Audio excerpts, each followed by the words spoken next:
We are going to tackle this dash panel from pontoonstuff.com.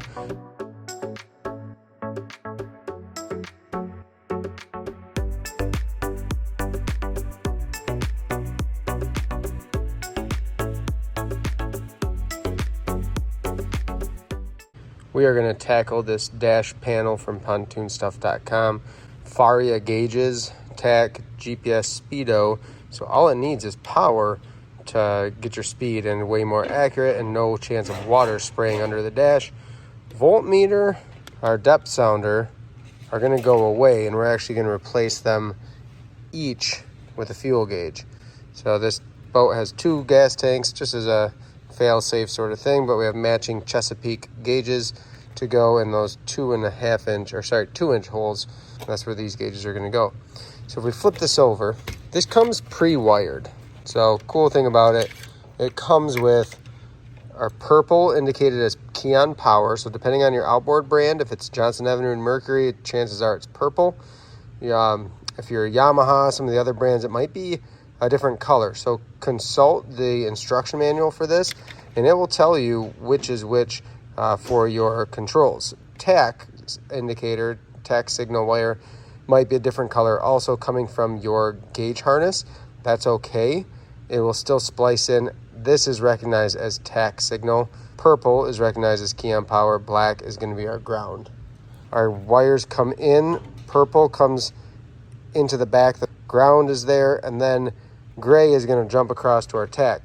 And this blue wire is just to power the light bulbs on the backs of all these gauges to give you backlighting.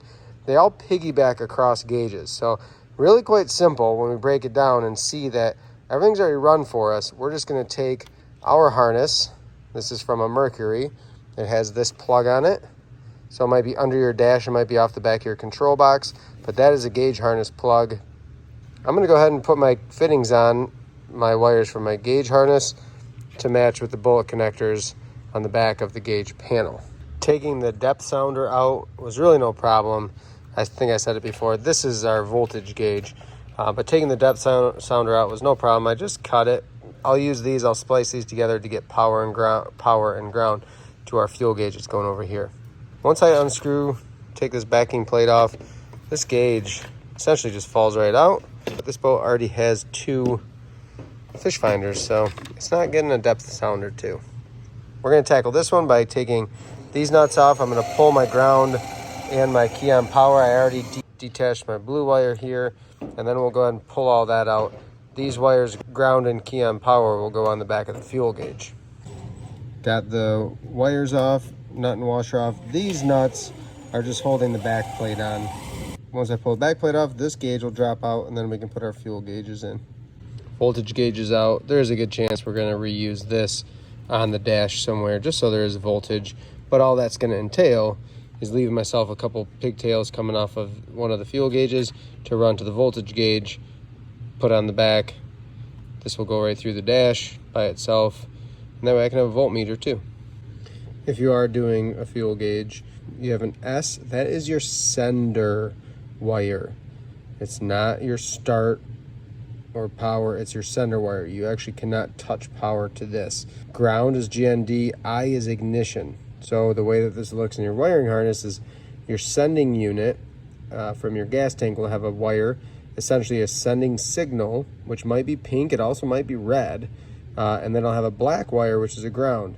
So you'll have your sending signal wire will hook here from your tank, your black ground wire will hook here. Then you'll also have your ignition or your purple wire, which I'm going to jump from right here over. That will hook here, as well as the ground from our gauges, our gauge package here, will hook on the ground post as well. So you will have, this is a fuel gauge. This is my sending wire. I snuck it underneath to the S. I have my ground. This is going to run to my gas tank. I have my ground from the key harness or the gauge harness. I have my purple for ignition, and that's going to jump all across. So I will have 2 sending wires that I'll run under the boat. One will plug into this gauge, and then the other will plug in on this side. So I'm going to run exactly the same thing I did here. I made a little jumper, or really just a little adapter So this can go on my ground and my sending unit, and then I'll be able to splice in the wires I run under the boat for the fuel. But if you're doing a fuel gauge, that's the simplest I think I can put it. Sending wire ground and power from your gauge harness, or key on power and ground from the battery. Those will all hook to your fuel gauge. Here we go, all ready to go up in the dash. We've got gauge harness from the control box or ignition harness, key switch. It's going to come from the engine signal. Running in our 3 wires, TACH, key on power, ground, into our first gauge, which is giving ground to the gauge.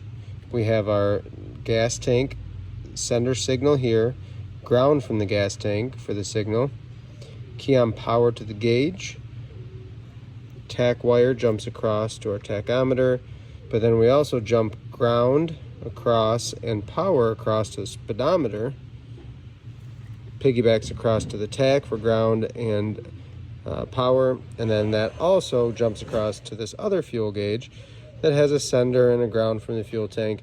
And then, to make things even more fun, we ran our main key on switch, or key on power. I didn't have purple wire, so I had to do it as red and black.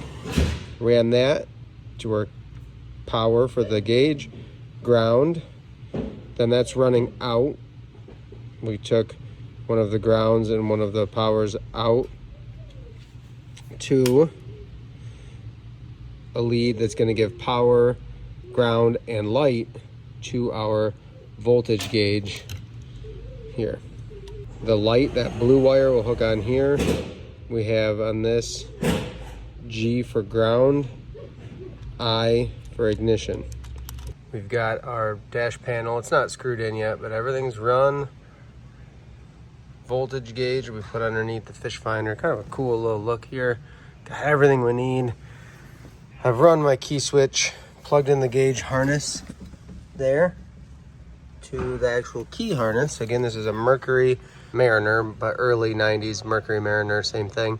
Turn the key. You see we have our backlights all lit. The speedometer is going to set itself for the GPS, but everything is going. You'll see that RPM, that tachometer kick on. That's just letting you know that it's got power.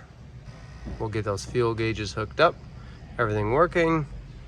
A couple things I didn't mention. If you're wiring a fuel gauge, when you turn the key on, you should see the needle jump. So if you look at the fuel gauge on the right, that fuel gauge is going to jump from very empty to empty, versus the other one on the left is not going to move at all. So I'm going to troubleshoot that, see what's going on. It's either the gauge or the sender. Something's wrong with one or the other. We're going to figure that out.